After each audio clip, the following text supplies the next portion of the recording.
Now, he is best known for his work in creating a desking system. One that you can put together as a single spacious table or cluster without using a single tool. And designer Daniel Korb configured this simple system so spacious workspaces can be configured quickly and easily to meet complex and ever-changing office environments. But not content with simply tinkering with the quality of the furniture, he's increasingly focusing attention on the quality of the office space. So, can a good space truly inspire us? Well, that is the question we're going to pose to our prominent architect and furniture designer from Switzerland, Daniel Korb. Very good morning to you, Daniel. Thanks for coming in. Good morning. So, you've brought in one furniture piece for us, but before we go to that, I want to ask you, when we talk about inspiring furniture designs, what exactly are we talking about? What do you mean by inspiring? Well, inspiring, I think, is creating energy. Yep. At the end of the day, we all need energy to perform. And if you're in an uninspiring environment, you can imagine there is little or no energy at all. So furniture can help to inspire people. I think that is one of the key. So when you say inspiring environment, inspiring elements within that environment, what sort of considerations are actually taken into account? Well, you must see furniture is only a little tiny part of the big picture. So we are not talking about furniture so much, we're talking about architecture. And architecture is the big picture, and we say furniture is architecture on a different scale. So it belongs to the big picture, and in that context, furniture can contribute and can help you, but clear, it cannot create the big picture. It's only part of it. So, I mean, how do you create that big picture? I mean, like we mentioned, it's not just about inspiring furniture, it's about creating office spaces. So what's the thought process that goes into the furniture when you're thinking about how it fits into a space? Well, I think we have two aspects. In architecture, you start with the space, you try to understand space. In furniture, if you look at from a designer's standpoint, you start with the object. And those are complete different angles. And I had to learn that. Being trained as an architect, I thought, okay, doing a table is easy. Yes, a table, it is relatively easy. Every child can draw a little table with 4 legs or with 3 legs. That's not the point. But to make a system is completely different, because system furniture work like a software, and the software is a different approach. So tell us about this table that you've brought in. It's a 3-leg. Very intrigued. Okay, well, this is not a table. This is barbecue. You can put your little flame down there, right, and do your cooking in the garden, and it's pure aluminum, so it will even stand outside in the rain. It was great. No, it's not a barbecue, but you could use it as a barbecue. So if it's a good thing, it's highly adaptable. So this is why I'm saying it could be used for the barbecue. But here we had a working title, like always, and working titles are very important as a guideline. And the working title was utility and beauty. So it should be very beautiful on the outside. You see no screw, no nothing. Yeah? And all the function is on the inside, the utility. And this is utility and beauty, and we call that the XF system. I see.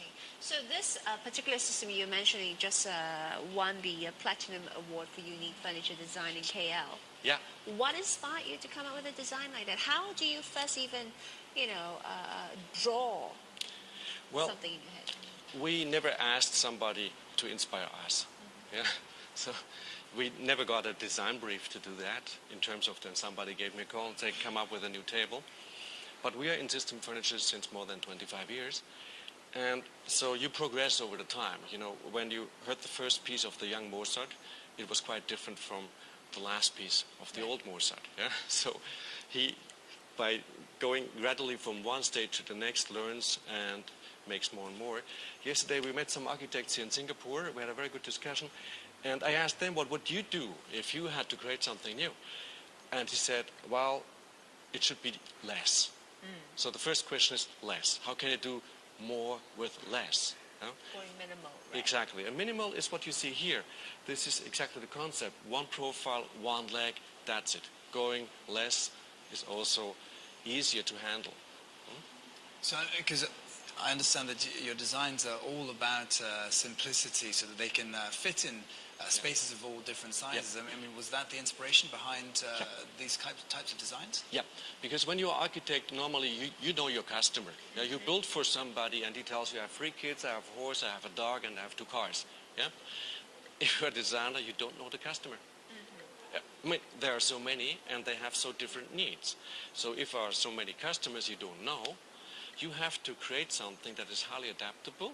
So intuitively, it can fit into this picture or that picture. That's the big difference. It's very practical as well because, space is limited, it's constrained, homes are getting smaller, in fact. So you came up with a very simple system as well that works brilliantly, configured in clusters of all sizes. Let's take a look at the blueprint, if I can call it that. Maybe you can explain what we're looking at.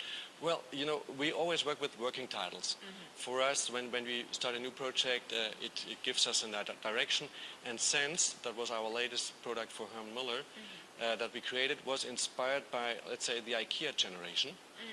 You have young people, may have to buy something affordable, but it should not be only affordable, it should also be sustainable nowadays. No? Affordable, sustainable is sometimes a contradiction.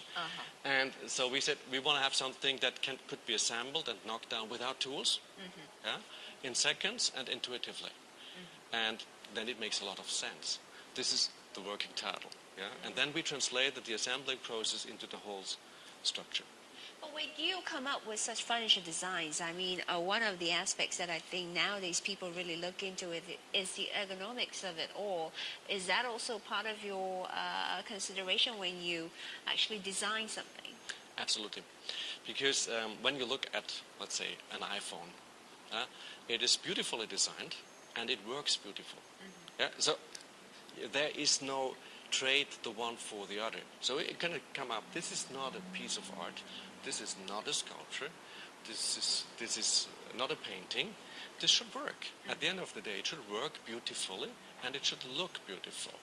And in the past, you could trade the one for the other. Nowadays, not possible. But my next question is, when ergonomics comes into play as a factor in an office environment where today you see a lot of people hot desking, we know we share the same table environment, how can it be a one-size-fits-all? It cannot. That's simple.